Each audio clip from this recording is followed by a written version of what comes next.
আসছি। আজকে হাইকোর্টে একটি মামলা শুনানি ছিল। সেই মামলা করেছিল অবহেলিত স্টুডেন্ট অ্যালায়েন্স নামে একটি সংগঠন। সেই সংগঠনের তরফ থেকে তারা মামলা করে হাইকোর্টে, এবং সেখানে তারা দাবি রাখেন যে দীর্ঘদিন ধরে কলেজ বিশ্ববিদ্যালয়গুলোতে ভোট হচ্ছে না, যত তাড়াতাড়ি সম্ভব ভোট করাতে হবে। এই মামলায় যখন শুনছেন প্রধান বিচারপতি ডিভিশন বেঞ্চ, সেই সময় রাজ্যের তরফ থেকে একটা আবেদন করা হয়েছিল, কিন্তু সেই আবেদন খারিজ করে দেওয়া হয়েছে। এবং সেই আবেদন ছিল যে আগামী 3 মাসের মধ্যে কবে এবং কখন নির্বাচন করা হবে সেই বিষয়টা জানাবে রাজ্য সরকার। আদালত সমস্ত কিছু শোনার পরে রাজ্যের এই যে 3 মাস সময় চাওয়াটাকে খারিজ করে হাইকোর্ট পরিষ্কার করে জানিয়ে দিয়েছে যে আগামী 3 সপ্তাহের মধ্যেই জানাতে হবে যে কবে এবং কখন ভোট করাতে পারবে রাজ্য সরকার এবং কিভাবে করাতে পারবে।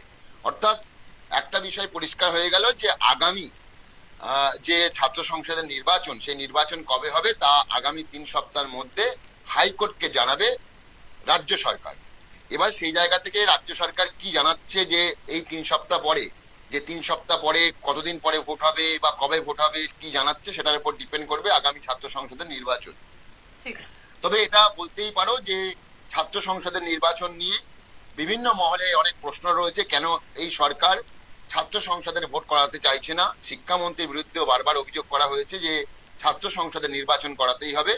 আজকে এই বিষয়টা বা এই বলটা গেল হাইকোর্টে, এবং হাইকোর্ট শুনানিতে পরিষ্কার করে আজকে প্রধান বিচারপতি ডিভিশন বেঞ্চ পরিষ্কার করে জানিয়ে দিলেন যে আগামী 3 সপ্তাহের মধ্যে রাজ্যকে জানাতে হবে কবে, কখন এবং কিভাবে এই নির্বাচন করানো হবে। অর্থাৎ কখন, কবে বলতে কোন দিন ঠিক করা হচ্ছে, কোন সময়টা ঠিক করা হচ্ছে এবং কোথায়। এই কোথার মধ্যে অনেক প্রশ্ন আছে যে রাজ্য সরকার মনে করলো যে 10টা বা 20টা বা 30টা জায়গায় ভোট করাবো, তেমনটা কিন্তু নয়। সবটাই জানাতে হবে হাইকোর্টকে যে কবে, কখন এবং কোথায় নির্বাচন করা হবে এবং কিভাবে করানো হবে।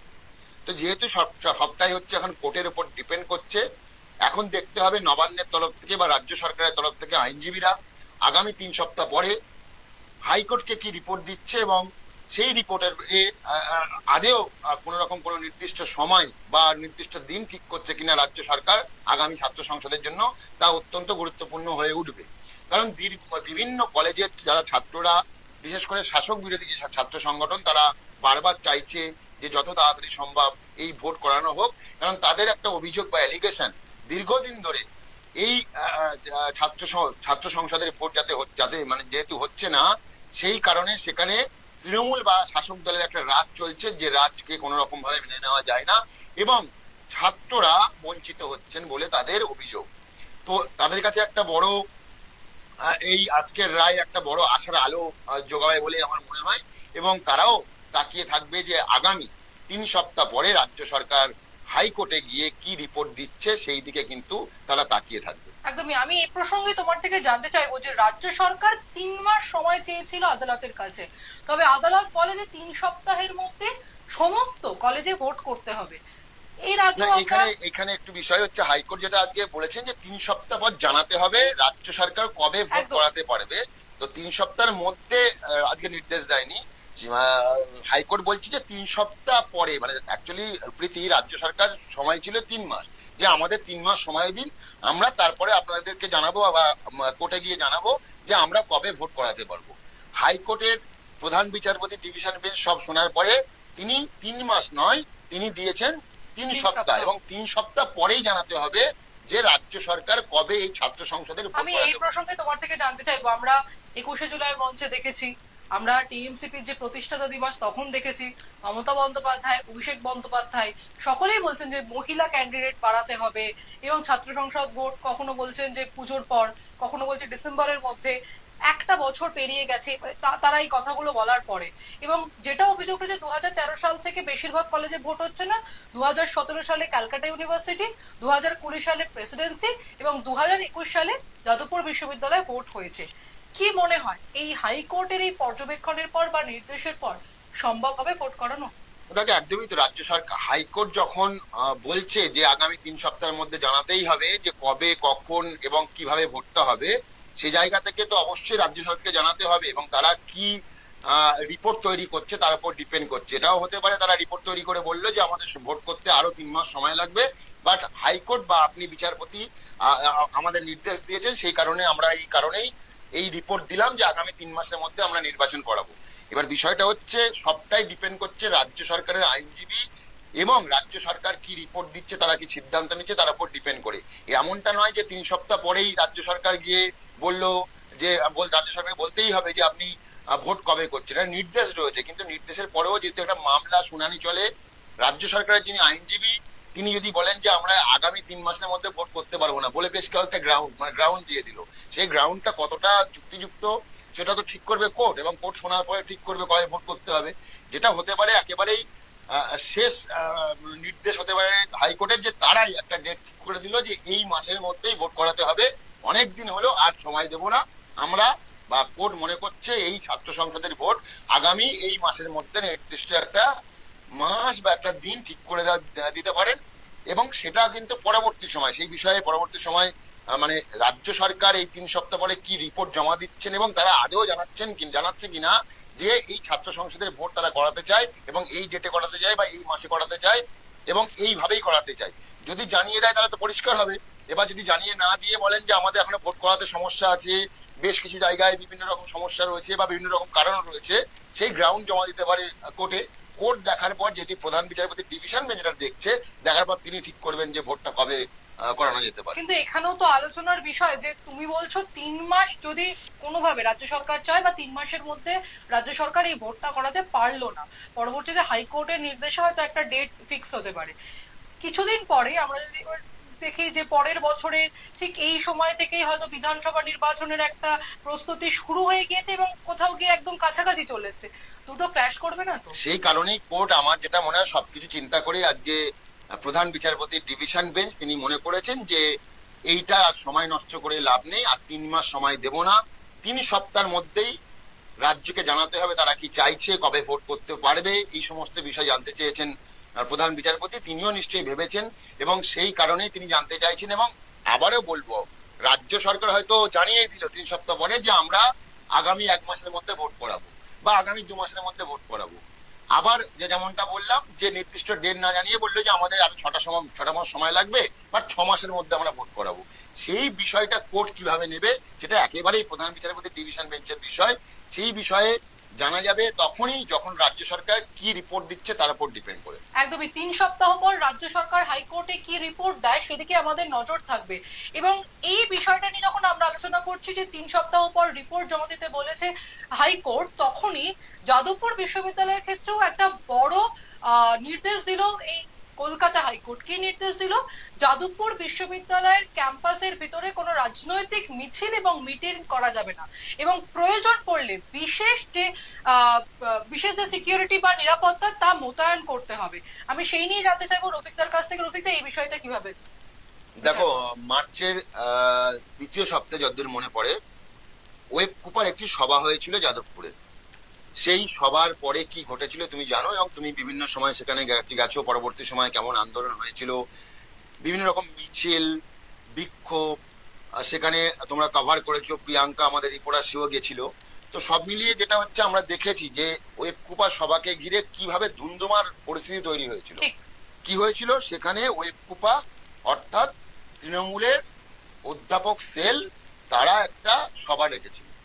সেখানে আমন্ত্রণ করা হয়েছিল ওই ওয়েব কুপার চেয়ারম্যান ব্রাত্য বসুকে, এবং ব্রাত্য বসু যাওয়ার পরে সেখানকার ছাত্ররা, বিশেষ করে বাম সমর্থিত ছাত্ররা, তারা একদমই বাম, অতি বাম, এবং তারা ঠিক করেন যে যেহেতু আমরা রাজ্যের শিক্ষামন্ত্রীকে কাছে পেয়েছি, আমাদের প্রথম দাবি হবে যে কেন ছাত্র সংসদের ভোট করানো হচ্ছে না, কেন দিনের পর দিন বঞ্চিত থাকছে ছাত্র সংসদ, সেই বিষয় নিয়ে তারা কথা বলতে চেয়েছিলেন।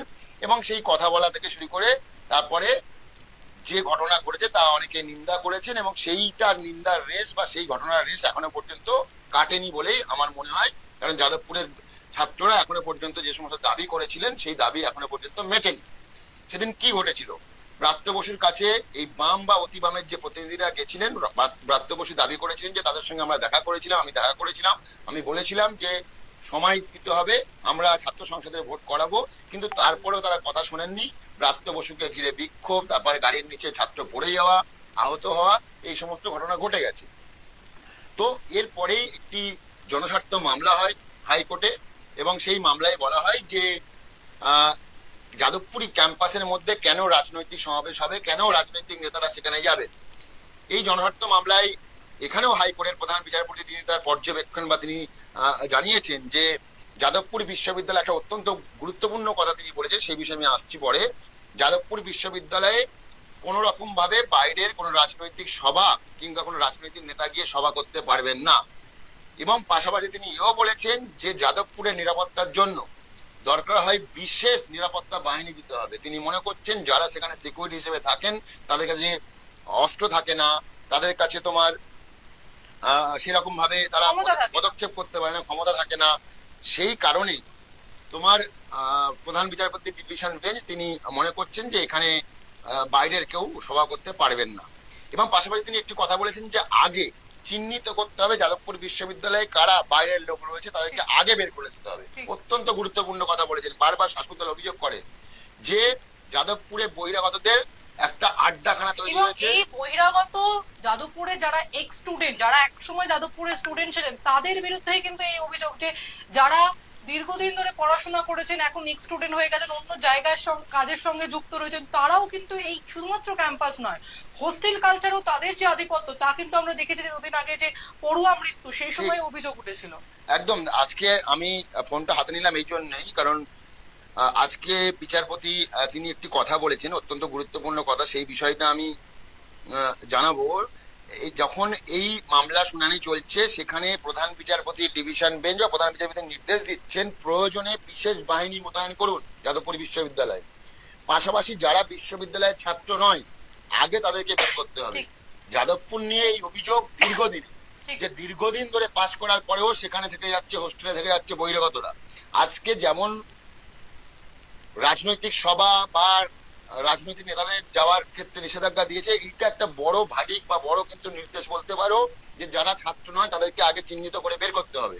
তো সেই জায়গা থেকে যে অভিযোগগুলো উঠলো যাদবপুরে, সেই অভিযোগ আগামী দিনে আমার মনে হয় যদি এই নির্দেশ পালন করা হয় সেই অভিযোগ হয়তো আর উঠবে না। কারণ যাদবপুরের বিরুদ্ধে সব থেকে বড় অভিযোগ দীর্ঘদিন ধরে তারা পাশ করার পরে বা দীর্ঘদিন তারা অন্য কোথাও হয়তো চাকরি করছেন, সঙ্গে তারপরেও গিয়ে হোস্টেলে থেকে যাচ্ছেন, যেটাকে বলা হচ্ছে বহিরাগত। তো এই বহিরাগতকে যদি বের করা যায় তাহলে যাদবপুরে শান্তি ফিরবে বলে অনেকেই মনে করেন। শাসক দলের একটা বড় অভিযোগ রয়েছে। তো এখন বিষয় হাইকোর্টের এই নির্দেশের পরে আদেও যাদবপুর বিশ্ববিদ্যালয়ে যারা ছাত্র নয়, কে ছাত্র আর কে অছাত্র, বা অছাত্র বলা ভুল হবে, মানে কে ছাত্র নয় সেইটাকে চিহ্নিত কিভাবে করা হয় বা আদৌ চিহ্নিত করা যায় কিনা, সেটা আর অত্যন্ত গুরুত্বপূর্ণ বিষয়। আমি তুমি পড়ছিলে তার মধ্যে আরো একটি বিষয়, ইন্টারেস্টিং বিষয়, যে হাইকোর্ট বলছে যে বেসরকারি নিরাপত্তা কর্মীদের কোনো ক্ষমতা থাকে না, তাদের হাতে অস্ত্র থাকে না, তাহলে রাজ্যের পুলিশের সাহায্য নিতে চান না কেন? একদমই ঠিক। এই প্রশ্ন যেটা আমি বলছিলাম একটু আগেই, যে বিচারপতি বলছেন যে যারা নিরাপত্তা রক্ষী থাকে তাদের সেই রকম ভাবে ক্ষমতা থাকে না, কাছে অস্ত্র থাকে না, তারা শর্ট করে মানে তোমার সিদ্ধান্ত নিতে পারে না, তাহলে রাজ্যের যে সিকিউরিটি নিতে আপত্তি কথা এই প্রশ্ন তুলেছেন। স্বাভাবিক, কারণ যাদবপুর বিশ্ববিদ্যালয় তো রাজ্যেরই অংশ, রাজ্যের বাইরে গিয়ে কোনো বিশ্ববিদ্যালয় নয়। একদমই তাই। সেই জায়গা থেকে তখন যাদবপুর বিশ্ববিদ্যালয়ে যিনি লড়ছেন রিজু ঘোষাল আইনজীবী, তিনি বলেছেন নিরাপত্তা সংক্রান্ত বিষয়ে টাকার জন্য উচ্চশিক্ষাকে বারবার চিঠি পাঠানো হয়েছে। এই কথা শোনার পরে বিচারপতি সময় নষ্ট না করেই তিনি বলেছেন যে ঠিক আছে, প্রয়োজনে বিশেষ বাহিনী মোতায়েন করতে হবে এই যাদবপুর বিশ্ববিদ্যালয়ে। তো আবারও বলবো, এই নির্দেশের পরে যাদবপুর বিশ্ববিদ্যালয়ের যে ছবিটা, সেই ছবিটা আদৌ বদলায় কিনা সেদিকে আমাদের নজর থাকবে। একদমই। যাদবপুর বিশ্ববিদ্যালয়ের ছবি পরবর্তীকালে কি হয়, যাদবপুর রয়েছে যাদবপুরের জায়গায়, নাকি যাদবপুরের যে শিক্ষা প্রতিষ্ঠান এবং সেই শিক্ষা প্রতিষ্ঠানে যে সমস্ত ডিসিপ্লিন মেনে চলা উচিত সে সমস্ত ডিসিপ্লিন মানছেন পড়ুয়ারা এবং কর্তৃপক্ষ। আমি পরবর্তী যে বিষয় সেটাতে দিলীপ ঘোষ আমাদের সঙ্গে কথা বলেছেন। আমাদের এক্সিকিউটিভ এডিটর অমল সরকার দিলীপ ঘোষকে টেলিফোন লাইনে নিয়েছিলেন এবং তিনি কিন্তু একের পর এক বিস্ফোরক মন্তব্য করেছেন। আমি রফিকদার কাছেই আসবো। দিলীপ ঘোষ যে সমস্ত কথা বলেছেন সেগুলো তো বলাই চলে যে বিস্ফোরক। বিস্ফোরক তো অবশ্যই। তার আগে বলবো দিলীপ ঘোষের কোনো অবস্থান পরিবর্তন করবেন না। আজকে দা ওয়ালকে তিনি প্রায় 16 মিনিটের একটা ইন্টারভিউ দিয়েছেন, সেখানে বেশ কিছু কথা বলেছেন আমাদের এক্সিকিউটিভ এডিটর অমল সরকারের সঙ্গে। এবং সেখানে একটা বিষয় অমল সরকার প্রশ্ন করেছেন যে আপনি যে মাঝে মধ্যে এরকম ভাবে মেজাজ হারিয়ে ফেলছেন, বিভিন্ন রকম মন্তব্য করছেন, মহিলাদেরকে অপমান করছেন, এই বিষয়ে কি আপনার কিছু বলার রয়েছে? তিনি পরিষ্কার করে বলেছেন যে কেউ যদি কুকুরের মতো ঘেউ ঘেউ করে, তাহলে তার সেখান থেকে আমি চলে আসবো বা চলে আসার মতো আমি মানুষ নই, আমি সেখানে বলবোই। তখনই ঘুরিয়ে প্রশ্ন করেছিলেন আমাদের অমল সরকার। তিনি বলেছিলেন যে যারা এই সমস্ত বিক্ষোভ দেখাচ্ছিলেন তারা অবশ্যই কোনো বিরোধী দল হতে পারে, শাসক দল হতে পারে, কিন্তু তিনি তো মহিলা, একদম। তাদেরকে আপনি কুকুরের সঙ্গে তুলনা করছেন। তখন তিনি বলেছেন যদি কেউ যদি পায়ে পা তুলে গায়ের জোরে এই সমস্ত করে, দিলীপ ঘোষের মতো করেই উত্তর দেবে। তো প্রীতি একবার আমরা শুনে নিই আজকে দিলীপ ঘোষ দা ওয়ালকে ঠিক কি বললেন। ঝগড়া কথা তো উত্তর দিতেই আর লোকে কাপুরুষ বলে পালিয়ে, আর যাদের দম নেই দিলীপ ঘোষের সঙ্গে লড়াই করার কথা মহিলাকে সামনে পাঠিয়ে, তাহলে কি ধরনের রাজনীতি আপনি সমর্থন করেন? নমস্কার, আমাদের সঙ্গে এই মুহূর্তে টেলিফোনে সংযুক্ত আছেন বিজেপির প্রবীণ নেতা দিলীপ ঘোষ।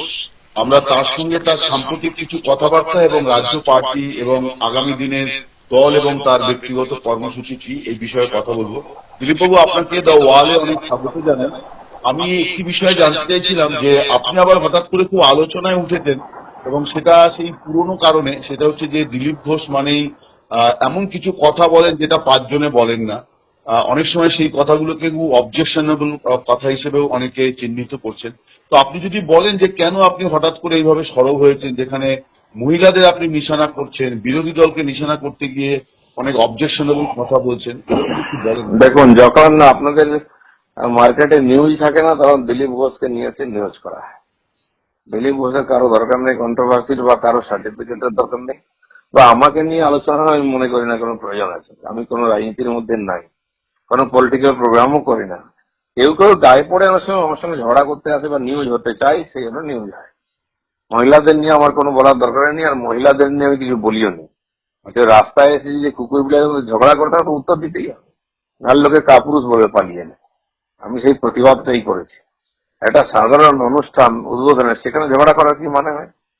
যারা বলছেন এই ব্যাপারটা তারা না জেনে বলছেন বা কমফোর্ট জোনে থেকে নিজেকে ভদ্রলোক বানাবার চেষ্টা করছেন। এসব লোকের কথা আমি উত্তর দিই না। দিলীপ ঘোষ যে কাজটা করে সবসময় করে, অ্যাক্টিভ থাকে, সম্পর্ক রাখে, সব জায়গায় যায়। কারো কারো প্রয়োজনে কেউ কেউ সেগুলোকে উঠিয়ে একটা বিতর্ক তৈরি করে। আমি একটা অন্য বিষয় বলি। আপনি এইমাত্র বললেন যে কেউ যদি কুকুর বিড়ালের মতন যেচে এসে ঝগড়া করে, মানে তারা তো বিরোধী দলের নেতা কর্মী, তাদেরকে আপনি কুকুর বিড়াল বলছেন? এই জন্য বলেছি, বিনা কারণ যে কেউ ঘেউ ঘেউ করে তাকে কি বলবো? আচ্ছা, তাতে নেই পাঁচে নেই। আরে কমপক্ষে রাস্তা বানিয়ে দিচ্ছি, ধন্যবাদ তো দাও। বিরোধিতা করার কি জায়গা আছে সেখানে বলুন? এখানে চেঁচামেচি করবে, তাকে কি বলা উচিত? কিন্তু আপনি এই কথাটাকে বলার সাহস করেন ভদ্র মহিলা দেখলে, মুখারা মহিলা দেখে লেজ গুটিয়ে পালায়, আপনিও পালিয়ে যাবেন যে কে বাবা এর সঙ্গে ঝগড়া করবে, কারণ নামও নেই বদনামও নেই। আমি এসব পাত্তা দিই না, বুঝলেন তো। আর যাদের দম নেই দিলীপ ঘোষের সঙ্গে লড়াই করার কটা মহিলাকে সামনে পাঠিয়ে, তাহলে কি ধরনের রাজনীতি আপনি সমর্থন করেন? যে কাপুরুষরা এটাকে সমর্থন করে তাদেরকে আমি ঘৃণা করি। রাজনীতির মতো করো না। আপনি সুর্পনখা, পুতনা এসব কথাও বলছেন, মানে এই হ্যাঁ বলেছি তো। এই চরিত্র মহিলা বললে যারা বলে যে মহিলা সম্মান করে, সর্বনাকা প্রধান মহিলা ছিলেন না? তাদের কেউ নাক কান কেটেছে, কেউ হত্যা করেছে, আর তাদেরকে আমরা পুজো করছি। যারা শাস্ত্র জানে না, আমাদের ইতিহাস জানে না, তাদের জন্য বলি আর কি।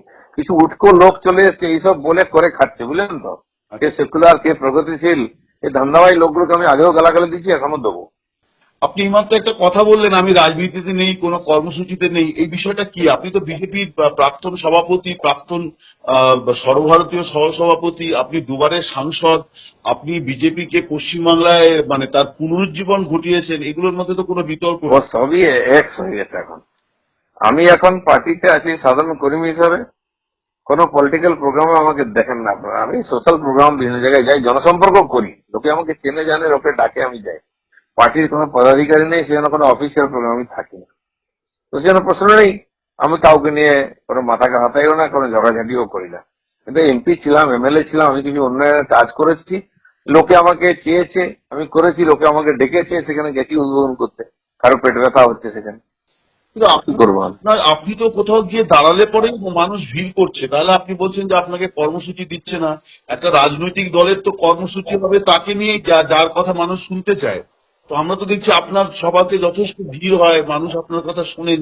না, আমি কোনো পার্টির সভাতে দেখেছেন কি আমার ইদানিং পলিটিক্যাল প্রোগ্রাম নেই? আমি সেটাই সামাজিক প্রোগ্রামে যাই, লোকে ডাকে যায়, লোকে আমাকে চেনে, আমি যাই, গল্প করি, খাই, যাই, চলে আসি।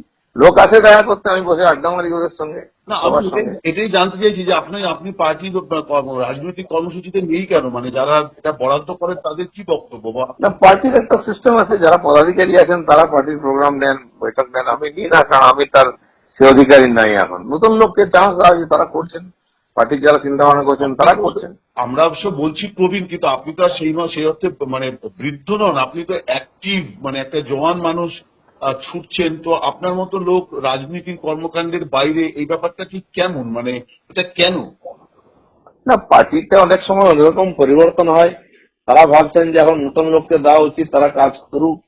আমরা বলি ওকে, আর আমিও কারো রাস্তা আটকে দাঁড়াতে চাই না। এই যদি দাঁড়িয়ে এগিয়ে পার্টিকে এগিয়ে নিয়ে যায় তো খুব ভালো। তো আজও কারো তো নতুন লোককে আনতেই হবে। তো ঠিক আছে, এক্সপেরিমেন্টও চলছে, বাকি যা হচ্ছে সেটা তোমার সামনে আছে। মানে আপনি কি এই বয়সে মার্গদর্শক মন্ডলীর সদস্য হয়ে গেলেন, নাকি আবার না না, কোনো সদস্য আমি নেই, মন্ডলে কোথাও নেই।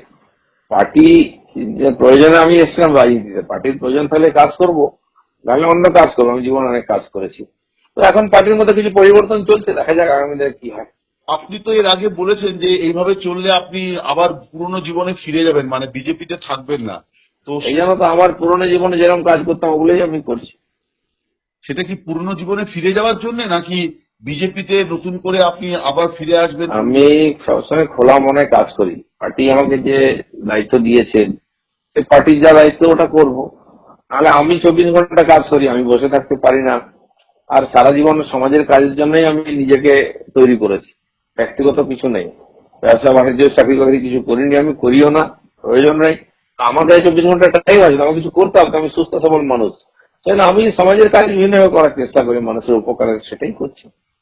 কিন্তু অনেকে দিলীপবাবু বলছেন যে আপনি যে আবার পুরনো ফর্মে ফিরেছেন, সেটা আসলে পুরনো পদে ফেরার একটা প্রত্যাশা আপনার মধ্যে কাজ করছে, সেটা হচ্ছে যে বিজেপির রাজ্য সভাপতি হওয়া। মানে এই বিষয়টা যদি, কারণ আপনি তো যেহেতু বিজেপির রাজ্য সভাপতি করলে এইভাবে হয় নাকি? তার জন্য ব্যবস্থা দেওয়া হবে। আচ্ছা, আর আমি কোনোদিন কিছু পার্টির কাছে একটা কোনো নেতার অ্যাপয়েন্টমেন্ট চাইনি।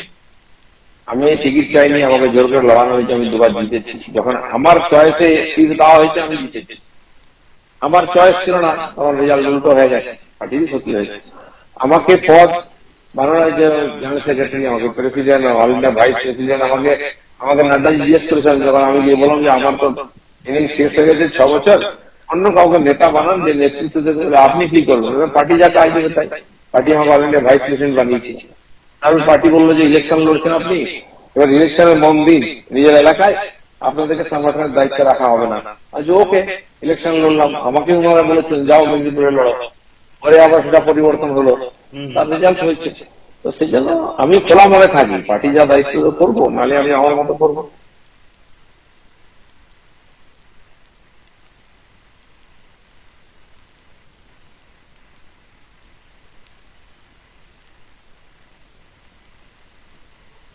একদমই। দিলীপ ঘোষ তিনি কি বললেন তা আমরা শুনলাম।